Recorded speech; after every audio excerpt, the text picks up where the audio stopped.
નમસ્કાર વિદ્યાર્થી મિત્રો, કેમ છો? મજામાં? જય શ્રી કૃષ્ણ. ધોરણ 12 કોમર્સમાં વિષય અર્થશાસ્ત્ર. આજે આપણે નવું ચેપ્ટર શરૂ કરવા જઈ રહ્યા છીએ. ચેપ્ટર નંબર 5 ગરીબી. કુલ ગુણભાર છે તેમના 10 માર્કનું આ ચેપ્ટરમાંથી પૂછાશે અને 5 માર્કના પ્રશ્ન માટે વેરી મોસ્ટ એમપી ચેપ્ટર આપણું ગરીબી. કયા વિભાગમાંથી કયો પ્રશ્ન પૂછાશે, કેટલા માર્કનો, તેની જરાક આપણે માહિતી મેળવી લેશું. અહીંયા વિભાગ એ એટલે કે એક MCQ પૂછાશે 1 માર્ક. વિભાગ બી બે પ્રશ્ન એક વાક્યના પૂછાશે એટલે કે 2 માર્ક. વિભાગ સીની અંદર 2 માર્કનો એક પ્રશ્ન અને એક અથવામાં હશે એટલે ટોટલ 1 પ્રશ્ન પૂછાશે, એકના અથવામાં 1 એટલે 2 માર્ક. અને વિભાગ ઈ એટલે કે 1 માર્કનો એક પ્રશ્ન પૂછાશે જેના ગુણભાર રહેશે 5. આ ચેપ્ટરમાંથી 5 માર્કનો પ્રશ્ન વેરી મોસ્ટ આઈએમપી. આજે આપણે એક પ્રશ્ન ભણવાના છીએ કે ભાઈ ગરીબીનો અર્થ, ગરીબી એટલે શું અને ગરીબીનું સ્વરૂપ. યાદ રાખજો, આઈએમપી પ્રશ્ન છે 3 માર્કનો.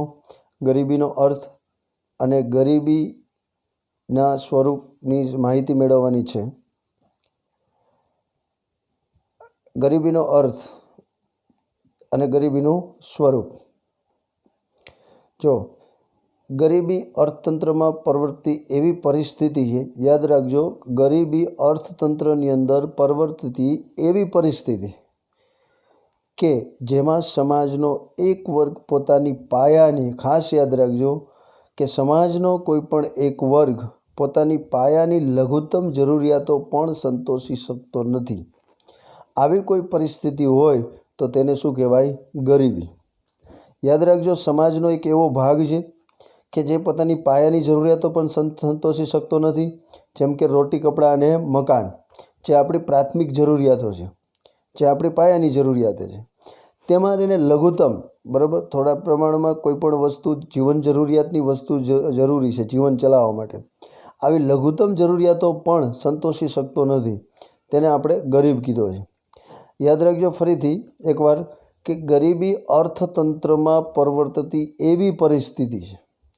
ગરીબી જે છે એ અર્થતંત્રની અંદર પ્રવર્તતી એવી પરિસ્થિતિ છે કે જેમાં સમાજનો એક વર્ગ પોતાની પાયાની લઘુત્તમ જરૂરિયાતો પણ સંતોષી શકતો નથી.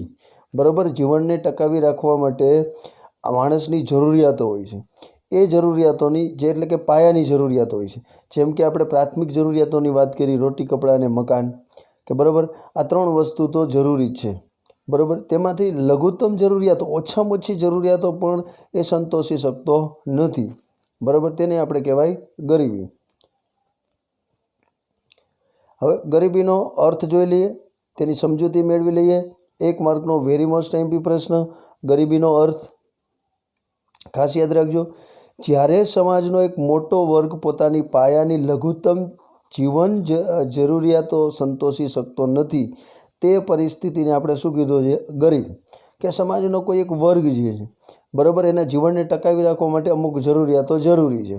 બરાબર, એ જરૂરિયાતો ઓછામાં ઓછી પણ સંતોષી શકતો નથી. બરાબર, તેવા વ્યક્તિને આપણે શું કીધો છે? ગરીબ. યાદ રાખજો, જો સમાજનો એ મોટો વર્ગ, યાદ રાખજો, જો સમાજનો એ મોટો વર્ગ ન્યૂનતમ જીવન ધોરણથી પણ નીચું જીવન ધોરણ ધરાવતો હોય ત્યારે સમાજમાં વ્યાપક ગરીબ છે તેમ આપણે કહી શકાય છે. બરાબર, ન્યૂનતમ જરૂરિયાતો આપણે એમ કહીએ કે ભાઈ કોઈ કુટુંબ છે, બરાબર, એને રોજનું સમજી લો કે 1 લીટર દૂધની જરૂર પડે, પણ 1 લીટર દૂધ પણ એ પૂરું પાડી ન શકતો હોય એટલે એને કે ન્યૂનતમ જરૂરિયાતો પણ પૂરી પાડી શકતું નથી, એટલે એને વ્યાપક ગરીબ કહેવામાં આવે છે. યાદ રાખજો ને, આપણે શું કહેશું? વ્યાપક ગરીબ. ફરીથી એકવાર આ વ્યાખ્યા યાદ રાખી લેશું. બોર્ડમાં પૂછાઈ ગયેલી વ્યાખ્યા છે, વેરી મોસ્ટ આઈએમપી, 1 વાક્ય માટે. જ્યારે સમાજનો એક મોટો વર્ગ પોતાની પાયાની લઘુત્તમ જીવન જરૂરિયાતો સંતોષી શકતો નથી, તેવી પરિસ્થિતિને આપણે શું કીધું છે? ગરીબ. અને જો સમાજનો એ મોટો વર્ગ ન્યૂનતમ જીવન ધોરણથી પણ એનું જે જીવન ટકાવી રાખવા માટે સમજી લે કે કોઈ પણ આટલી ચીજ વસ્તુઓ જોઈએ આપણે જે જરૂરી છે, બરાબર, પણ તેનાથી પણ નીચું જીવન જીવતો હોય ત્યારે સમાજમાં વ્યાપક ગરીબ કહેવામાં આવે છે, બરાબર. આપણે એમ કહી શકાય કે વ્યક્તિને રોજ 3 ટાઈમ ખાવા જરૂરી છે, જીવનમાં અન્ન જરૂરી છે, પણ એ 3 ટાઈમ ખાવા માટે પણ એટલી એની પાસે ઇન્કમ નથી, અથવા તો એટલી કોઈ કમાણી નથી, અથવા તો એ સક્ષમ નથી, બરાબર, કે 3 ટાઈમ પણ ભોજન એને પ્રાપ્ત થતું નથી સામાન્ય રીતે, તો પણ તેને વ્યાપક ગરીબ કહેવામાં આવે છે. ફરીથી એકવાર રિવિઝન કરી લઈશું. વ્યાખ્યા આપણે ખાસ યાદ રાખશું. જ્યારે સમાજનો એક મોટો વર્ગ પોતાની પાયાની લઘુત્તમ જીવન જરૂરિયાતો સંતોષી શકતો નથી, તે પરિસ્થિતિને આપણે શું કીધી છે? ગરીબ. અને જો સમાજનો એ મોટો વર્ગ ન્યૂનતમ જીવન ધોરણથી પણ નીચું જીવન ધોરણ ધરાવતો હોય ત્યારે સમાજમાં વ્યાપક ગરીબી છે એવું આપણે કહી શકાય. ભારતીય અર્થતંત્રના 3જા ભાગના લોકો જે છે એ ગરીબી રેખા નીચે જીવે છે, બિલો પોવર્ટી લાઇન. MCQ માટે મહત્વનો પ્રશ્ન છે, BPL, બિલો પોવર્ટી લાઇન. ગરીબીનું સ્વરૂપ. ગરીબીનો ખ્યાલને વધુ સારી રીતે સમજવા માટે અર્થતંત્રની અંદર અર્થશાસ્ત્રીઓએ આ સ્વરૂપને 2 આધારે વિભાજિત કરવામાં આવેલું છે. ગરીબીનું સ્વરૂપ આપણે આમ જોવા જઈએ તો કેટલા ભાગમાં છે? 2 વિભાગમાં વિભાજિત કરેલું છે. એક નિરપેક્ષ ગરીબી અને બીજું સાપેક્ષ ગરીબી. યાદ રાખજો, ગરીબીનું સ્વરૂપ કેટલા છે? 2. ગરીબીના સ્વરૂપ કેટલા છે? 2. એક નિરપેક્ષ ગરીબ અને બીજું સાપેક્ષ ગરીબ. નિરપેક્ષ ગરીબ. તો પહેલાં આપણે કહીએ ભાઈ નિરપેક્ષ ગરીબ કોને કહી શકાય? એક વાક્યનો પ્રશ્ન કે ભાઈ નિરપેક્ષ ગરીબી એટલે શું, અથવા નિરપેક્ષ ગરીબીનો અર્થ સમજાવો. જીવનની લઘુત્તમ જરૂરિયાતો સંતોષવા માટે, જરૂરી ચીજવસ્તુઓ અને સેવાઓ ખરીદવા માટે નક્કી કરવામાં આવક કે ખર્ચ અને લઘુત્તમ સપાટી એટલે ગરીબી રેખાથી ઓછી આવક કે ખર્ચ ધરાવતો વર્ગ નિરપેક્ષ ગરીબ કહેવામાં આવે છે. કોઈ પણ કુટુંબ જે છે એ પોતાનો જીવન નિર્વાહ કરવા માટે, બરાબર, પોતાના કુટુંબને ટકાવી રાખવા માટે એને જરૂરી ચીજવસ્તુ અને સેવાઓની જરૂર પડે છે. તેના ખરીદવા માટે કોઈ ચોક્કસ આવક નક્કી કરી નાખો, અથવા તો કોઈ ચોક્કસ ખર્ચ હોય, બરાબર. એ ખર્ચ અથવા તો એ આવકની લઘુત્તમ સપાટીએ પણ એ આવક કે ખર્ચ ન કરી શકતો જે વ્યક્તિ હોય, જે કુટુંબ હોય, એ વર્ગને આપણે શું કીધું છે? નિરપેક્ષ ગરીબ કહેવામાં આવે છે. યાદ રાખજો. આપણે સમજી લો કે કોઈ પણ કુટુંબ છે, બરાબર, એના ઘરની અંદર 5 સભ્યો હોય કે 4 સભ્યો હોય. આપણે એવું કહીએ કે એની આવક મંથલી 10,000ની હોવી જોઈએ, બરાબર. એની જગ્યાએ એ પોતે 10,000ની બદલે એ 7,000 કે 8,000ની આવક આવતી હોય, એટલે કે ન્યૂનતમ આપણે આવક કેટલી નક્કી કરી? 10,000.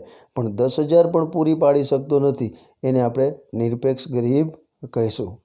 જીવનની લઘુત્તમ જરૂરિયાતો સંતોષવા માટે, જરૂરી ચીજવસ્તુ અને સેવાઓ ખરીદવા માટે નક્કી કરવામાં આવેલ આવક કે ખર્ચની લઘુત્તમ સપાટી પણ આ ગરીબી રેખાથી ઓછી આવક કે ખર્ચ ધરાવતો જે વર્ગ હોય એને આપણે શું કહીએ છીએ? નિરપેક્ષ ગરીબ કહીએ છીએ. ફરીથી એકવાર નિરપેક્ષ ગરીબીનો અર્થ: જીવનની લઘુત્તમ જરૂરિયાતો સંતોષવા માટે, જરૂરી ચીજવસ્તુ અને સેવાઓ ખરીદવા માટે નક્કી કરવામાં આવેલી આવક કે ખર્ચ અને લઘુત્તમ સપાટીએ ગરીબી રેખાથી ઓછી આવક કે ખર્ચ ધરાવતો હોય તે વર્ગને આપણે શું કીધું છે? નિરપેક્ષ ગરીબ કહેવામાં આવે છે. હવે જોઈ લઈએ આપણે ગરીબી રેખા. ગરીબીના નિરપેક્ષ સ્તરનો અંદાજ મેળવવા માટે, બરાબર, કે ઓછામાં ઓછું આપણે એમ કીધું નિરપેક્ષ ગરીબીની અંદર તમે અહીંયા ભણી ગયા કે ભાઈ ન્યૂનતમ જરૂરિયાત અથવા કે ઓછામાં ઓછી આવક જે છે, અથવા તો ઓછામાં ઓછો ખર્ચ છે, એટલો આવક કે એટલો ખર્ચ નથી કરી શકતો, એને આપણે કહેતા હતા ગરીબી, અથવા તો નિરપેક્ષ ગરીબ કહેતા હતા આપણે. તો હવે એ નિરપેક્ષ ગરીબીમાંથી ગરીબી રેખા ઉપર લઈ આવવા માટે, એને ગરીબી રેખા માપવા માટે આપણે શું કરશું? તો કે ગરીબીના નિરપેક્ષ સ્તરનો અંદાજ મેળવવા માટે અનાજ, દાળ, દૂધ, માખણ વગેરેનું લઘુત્તમ ભૌતિક પ્રમાણ જે જીવન નિર્વાહ માટે જરૂરી છે, આ તમને ખબર છે, દરેક વ્યક્તિને જીવન નિર્વાહ માટે આટલી ચીજ વસ્તુની જરૂર પડે, બરાબર. જેમ કે અનાજ, દાળ, દૂધ, માખણ વગેરેનું લઘુત્તમ ભૌતિક પ્રમાણ કે જે જીવન નિર્વાહ માટે જરૂરી છે, ભૌતિક પ્રમાણ ઓછામાં ઓછું પ્રમાણ નક્કી કરી નાખવાનું વ્યક્તિને કે કોઈ પણ કુટુંબને. આટલું ઓછામાં ઓછું આનું પ્રમાણ અનાજની આટલી જરૂરિયાત રહેશે અને એટલું પ્રમાણે પૂરું ન પાડી શકતો એટલે ગરીબી રેખા નીચે આવે છે. કેમાં આવે છે? ગરીબી રેખા માટે. તે પ્રાપ્તિ કરવા માટે લઘુત્તમ માથાદીઠ વપરાશ ખર્ચ નક્કી કરવો પડશે. શું કરશું? લઘુત્તમ માથાદીઠ ખર્ચ નક્કી કરી શકશું. અને એ ખર્ચ જે છે કોઈ પણ વ્યક્તિ ભોગવી નથી શકતો, એ ગરીબી રેખા નીચે છે, બિલો પોવર્ટી લાઇન, બરાબર. ગરીબી રેખા નીચે જીવતા લોકો એવું આપણે કહી શકીએ. 1951 આયોજનની શરૂઆતમાં, યાદ રાખજો, આયોજનની શરૂઆત તમને કહેવામાં આવે એટલે સાલવારીમાં આપણે સમજવાનું 1951 જ. Indian council of medical research દ્વારા ગ્રામીણ ક્ષેત્ર માટે વ્યક્તિ દીઠ દૈનિક 240 કેલરી, વ્યક્તિ દીઠ દૈનિક 2400 કેલરી, અહીંયા ટાઈપિંગ મિસ્ટેક છે, 200 ને નહીં પણ 2400 કેલરી ગ્રામીણ વ્યક્તિ માટે અને શહેરી ક્ષેત્ર માટેની દૈનિક કેલરી 2100 કેલરી નક્કી કરવામાં આવી છે. શહેરી વ્યક્તિઓ માટે કેટલી નક્કી કરી છે? 2100 કેલરી. અને જ્યારે ગ્રામીણ વ્યક્તિ માટે કેટલી કેલરી નક્કી કરી છે? 24 કેલરી, બરાબર. અહીંયા આપણે એવું સમજવાનું છે કે ગામડાનો વ્યક્તિ હોય છે તેને રોજની કેટલી ઉર્જાની જરૂર પડે? કેલરી એટલે ઉર્જા 2400 કેલરીની જરૂર પડશે. અને શહેરી ક્ષેત્રમાં જે વ્યક્તિ હોય એને દૈનિક કેટલી કેલરી જરૂર પડે છે? 2100 કેલરી, બરાબર. શહેરમાં રહેતો વ્યક્તિને 2100 કેલરી પ્રાપ્ત થતી હોય એટલે રોજબરોજના કામ છે એ બધું સારી રીતે કરી શકે છે. જ્યારે ગામડાનો વ્યક્તિ છે એને 2400 કેલરી પ્રાપ્ત થાય ત્યારે એ પોતાના જે વ્યવસાય ધંધા અથવા તો કામ છે એમાં કાર્યશીલ રહી શકે છે. હવે શહેરી વ્યક્તિ માટે એ 2400 કેલરી અને ગ્રામીણ વ્યક્તિ માટે 2400 કેલરી અને શહેરી વ્યક્તિ માટે દૈનિક 2100 કેલરી નક્કી કરવામાં આવ્યું. આવું કેમ? તો કે ગામડાની અંદર રહેતા વ્યક્તિઓને જે એને શ્રમ કાર્ય હોય છે, બરાબર, એની બદલામાં એનો ખોરાક પણ એ જ રીતનો લે છે જેથી કરીને રોજની 2400 કેલરી પ્રાપ્ત કરે તો જ એ વજનવાળું, ઉપાડવાનું ખેતી કામ છે, મહેનતવાળું કામ છે, બરાબર, એવું કામ કરી શકે છે. શારીરિક કામ એની પાસે હોય એટલે કેલરીનો વપરાશ વધુ થાય એટલે એને ઓછામાં ઓછી 2400 કેલરી ગ્રામીણ વ્યક્તિને જોઈએ. જ્યારે શહેરી વ્યક્તિ હોય છે એને વજનવાળું જે શ્રમનું કાર્ય છે એવું કોઈ કાર્ય હોતું નથી જેથી કરીને એને 2100 કેલરી છે એ રોજની જરૂરી છે. આયોજન પંચ દ્વારા ગ્રામીણ ક્ષેત્ર માટે 1960-61ની આધાર કિંમતે માથાદીઠ માસિક 15 અને શહેરી વિસ્તાર માટે માસિક 22.5 નક્કી કરવામાં આવી છે. હવે 1960-61ની આધાર કિંમત કીધી છે, યાદ રાખજો. ક્યારની? 1960-61ની આધાર કિંમત મુજબ આપણે જોઈએ તો એવું આપણે નક્કી કરેલું છે કે માથાદીઠ 15 રૂપિયા ગ્રામીણ માટે અને શહેરી વિસ્તારમાં માથાદીઠ માસિક 22.5 નક્કી કરવામાં આવ્યા. ઓછામાં ઓછો આટલો ખર્ચ છે એ વ્યક્તિ દીઠ થવો જોઈએ. ગામડામાં હોય તો 15 રૂપિયા અને શહેરી વિસ્તારમાં હોય તો 22.5 નક્કી કરવામાં આવેલો હોય છે. જો આનાથી પણ ઓછો ખર્ચ કરતો હોય માથાદીઠ વ્યક્તિ તો એને આપણે શું કહેશું? ગરીબી રેખા નીચે જીવતા લોકો કહેશું. ત્યારબાદ આયોજન પંચ દ્વારા પ્રોફેસર ડી.ટી. લાકડાવાળાની અધ્યક્ષતા હેઠળનો કરાયેલા તજજ્ઞ જૂથે 1993માં અને 1973-74ની આધાર કિંમતે 1993ની અંદર માપદંડ નક્કી કરેલો છે અને આ કિંમત નક્કી કરેલી છે 1973-74ના જે કાંઈ ભાવ હોય એ મુજબ કિંમતો નક્કી કરેલી છે. અને ગ્રામીણ ક્ષેત્ર માટે 49 અને શહેરી ક્ષેત્ર માટે માસિક 57 રૂપિયા ખર્ચ અંદાજ મૂક્યો છે. યાદ રાખજો, ગ્રામીણ ક્ષેત્ર માટે કેટલો ખર્ચ નક્કી કર્યો? 49 અને શહેરી ક્ષેત્ર માટે 57નો ખર્ચ નક્કી કરેલો છે. જો આનાથી ઓછો ખર્ચ થશે તો તે ગરીબી રેખા નીચે જીવે છે એવું આપણે કહી શકાય. આ એક ગરીબીનું માપન થાય. ગરીબી રેખા નીચે આવતા લોકોનો અંદાજ મેળવવા માટેનો આ એક માપન છે. ગરીબી રેખાની ગણતરીની પદ્ધતિની એક મોટી મર્યાદા એ છે કે તેમાં ફક્ત કેલરી વપરાશને આધાર લીધો છે, બરાબર. તે એક આપણી એક મર્યાદા ગણી શકાય. પરંતુ ગરીબી એક આર્થિક પરિસ્થિતિ છે. ગરીબી કેવી પરિસ્થિતિ ગણાય? આર્થિક. બરાબર. એની પાસે આવક છે એટલે આવક નથી એટલે એ ગરીબ છે. ભૂખ એક એવી પરિસ્થિતિ કહેવાય શારીરિક. બરાબર. જે ટાઈમ થાય સમય થાય એટલે શરીરની અંદર ભૂખ લાગે. આથી ગરીબી રેખા ભૂખમરાની રેખા કહી શકાય અથવા તો બની રહે છે. યાદ રાખજો, ગરીબ કેમ બન્યો છે? કે એની પાસે આવક નથી. બરાબર. એટલા માટે એ ગરીબ બને છે. અને ભૂખ એક એવી પરિસ્થિતિ છે, શારીરિક પરિસ્થિતિ. એટલે ગરીબીને શું કીધું આપણે? ભૂખમરા રેખાની અથવા તો ભૂખમરા માટેની ગરીબી આપણે કહી શકાય. આ સંદર્ભમાં ગરીબી માપનની પદ્ધતિનું પુનઃરચના કરવા માટે, બરાબર, આ મર્યાદાઓ જોઈ અને ગરીબી રેખાનું પુનઃરચના કરવા માટે પ્રોફેસર સુરેશ તેંડુલકરની અધ્યક્ષતાવાળી એક સમિતિએ પોતાનો અહેવાલ 2009ની અંદર, ગરીબી રેખાનો અહેવાલ 2009ની અંદર સરકારને સોંપ્યો. આ નવી પદ્ધતિ મુજબ 2011-12 માટે, યાદ રાખજો, 2011-12 માટે માસિક માથાદીઠ વપરાશી ખર્ચ, બરાબર, માસિક માથાદીઠ વપરાશી ખર્ચ ગ્રામીણ ક્ષેત્ર માટે 816 રૂપિયા નક્કી કર્યો. બરાબર. ગ્રામીણ ક્ષેત્ર માટે કેટલો નક્કી કર્યો? 816 રૂપિયા. અને શહેરી ક્ષેત્ર માટે 1000. હવે આથી ઓછું જે ખર્ચ થાય છે માસિક, તેને આપણે ગરીબી રેખા તરીકે નક્કી કરી શકીએ અથવા તો ઓળખી શકીએ છીએ. યાદ રાખજો, નવી પદ્ધતિ 2011-12 માટે આવી. બરાબર. અને એમાં ગ્રામીણ ક્ષેત્ર માટે કેટલું ખર્ચ નક્કી કર્યો? 816 રૂપિયા. અને શહેરી ક્ષેત્ર માટે કેટલો નક્કી કર્યો? 1000. હવે આથી ઓછો ખર્ચ જો કોઈ કરે અથવા તો થતો હોય છે, બરાબર, કારણ કે ખર્ચ ઓછો ક્યારે થાય? એની સામે એટલી આવકો હોતી નથી ત્યારે. તો તે વ્યક્તિને આપણે ગરીબી રેખા નીચે જીવે છે એવું આપણે કહી શકીએ.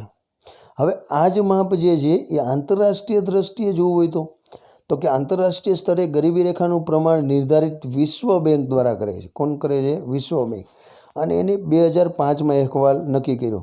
સમખરીદ શક્તિના આધારે દૈનિક $1.25 નક્કી કર્યા. દૈનિક આવક કેટલી હોવી જોઈએ? $1.25, જે વર્ષ 2090 માટે $1 હતી. બરાબર. 2090ની અંદર આ ગરીબી રેખાનું માપન કરવા માટે ત્યારે $1 કમાતો હોય તો ગરીબી રેખા નીચે આવતો નથી. જો એથી $1 પણ ન કમાઈ શકતો હોય તો એ ગરીબી રેખા નીચે જીવે છે એવું કહી શકાય. અને વર્ષ 2015માં દૈનિક $1.9 નક્કી કરવામાં આવેલો છે. આથી જો ઓછી આવક હોય દૈનિક તો તે વ્યક્તિને ગરીબી રેખા નીચે લઈ લેવામાં આવે છે. આ માપદંડના આધારે જુદા જુદા દેશોમાં નિરપેક્ષ ગરીબીનું પ્રમાણ છે એ આપણે જાણી શકીએ છીએ.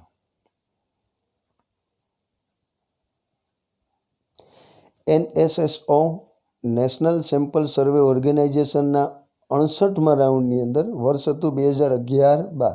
કેટલામો રાઉન્ડ? 68મો રાઉન્ડ. વર્ષ 11-12માં સંયુક્ત કુટુંબ દીઠ, હવે આખા કુટુંબની વાત છે, સંયુક્ત કુટુંબ દીઠ ખર્ચના આંકડાઓનો ઉપયોગ કરતા તેંડુલકર સમિતિએ રજૂઆત કરી. બરાબર. એટલે અંદાજો મૂક્યા. 2004-05માં નિરપેક્ષ ગરીબીનું પ્રમાણ 37.2% હતું, જે 2011-12માં ઘટીને કેટલું થઈ ગયું? 21.9%.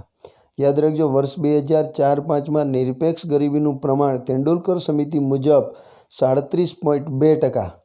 અને 2011-12માં તે પ્રમાણ ઘટ્યું અને કેટલું થયું? 21.9% થયું છે. આ વાત થઈ નિરપેક્ષ ગરીબીની. હવે આપણે જોઈએ કે ભાઈ સાપેક્ષ ગરીબી એટલે શું? સાપેક્ષ ગરીબીને આપણે સમજવાની છે. સાપેક્ષ ગરીબીનો ખ્યાલની અંદર સમાજમાં વસતા જુદા જુદા વર્ગો વચ્ચેની થતી આવકની તુલના કરવાની છે. એટલે કે આવકની અસમાન વહેંચણીને ધ્યાનમાં લઈને આપણે ઊભી કરી છે. સમાજની અંદર જેટલા વર્ગો રહે છે, બરાબર, જુદા જુદા વર્ગો, એ દરેકની આવકો છે એ જુદી જુદી હોય છે. અને એ આવકોની તુલના કરી, સરખામણી કરી, એ આવકની અસમાનતાને ધ્યાનમાં રાખી અને એમાંથી આપણે સાપેક્ષ ગરીબી નક્કી કરીએ છીએ. સામાન્ય રીતે દરેક અર્થતંત્રમાં આવકની વહેંચણીમાં શું જોવા મળશે? અસમાનતા જોવા મળશે. યાદ રાખજો, બરાબર. સામાન્ય રીતે અર્થતંત્રની અંદર દુનિયાના દરેક દેશની અંદર આવકની વહેંચણી કેવી છે? અસમાન. ત્યારે ઓછી આવકવાળો જે વર્ગ હોય એ વધુ આવકવાળા વર્ગની સામે શું ગણાય? સાપેક્ષ ગરીબી. યાદ રાખજો, બરાબર, કે ભાઈ કોઈની આવક મહિનાની 10,000 છે, બરાબર, એકની આવક 5,000 છે, એકની આવક 15,000 છે, તો 15,000 સામે 10,000 અને 8,000 વાળો છે એ બંને કેવા ગણાશે? સાપેક્ષ ગરીબ ગણાશે. અને 10,000ની સામે કોણ સાપેક્ષ ગણાય? 8,000 વાળો છે એ સાપેક્ષ ગણાય. બરાબર. સાપેક્ષ ગરીબના અભ્યાસ માટે સમાજના લોકોના જુદા જુદા આવકના જૂથોમાં વિભાજિત કરી અને આવકની વહેંચણીની અસમાનતાના સંદર્ભમાં અભ્યાસ કરવામાં આવે છે. બરાબર. આ સાપેક્ષ ગરીબીનો હેતુ એક છે કે સમાજની અંદર જુદી જુદા જે આવકનો જૂથ કરી અને તેનું વિભાજન કરી તેની આવકોનું અને એના આધારે આવકની અસમાનતા કેટલી છે તેનો અભ્યાસ કરવામાં આવે છે. યાદ રાખજો, સાપેક્ષ ગરીબીમાંથી નીકળી પણ શકાય છે. બરાબર. કોઈની આવક 10,000 છે, એ નામનો વ્યક્તિ છે એની આવક 10,000 છે. બી નામનો વ્યક્તિ એની આવક 15,000 છે. બરાબર. કોઈ કારણોસર બી જે છે એ જે છે એની આવક 20,000 થઈ જશે. બરાબર. તો એ પહેલાં 15 સામે કેવો હતો? સાપેક્ષ ગરીબ હતો. હવે એ 15 રહ્યો એ 20ની સામે કેવો થઈ જશે? સાપેક્ષ ગરીબ થઈ જશે. સાપેક્ષ ગરીબી સમાજના જુદા જુદા આવકના જૂથોની આવક સ્તરોમાં તફાવત દર્શાવે છે. ધારો કે કોઈ એક દેશની વસ્તીની નીચે 5 આવકના જૂથ આપણે જોઈએ. હવે જૂથ નંબર 1 જેની આવક 0 થી 30,000ની છે.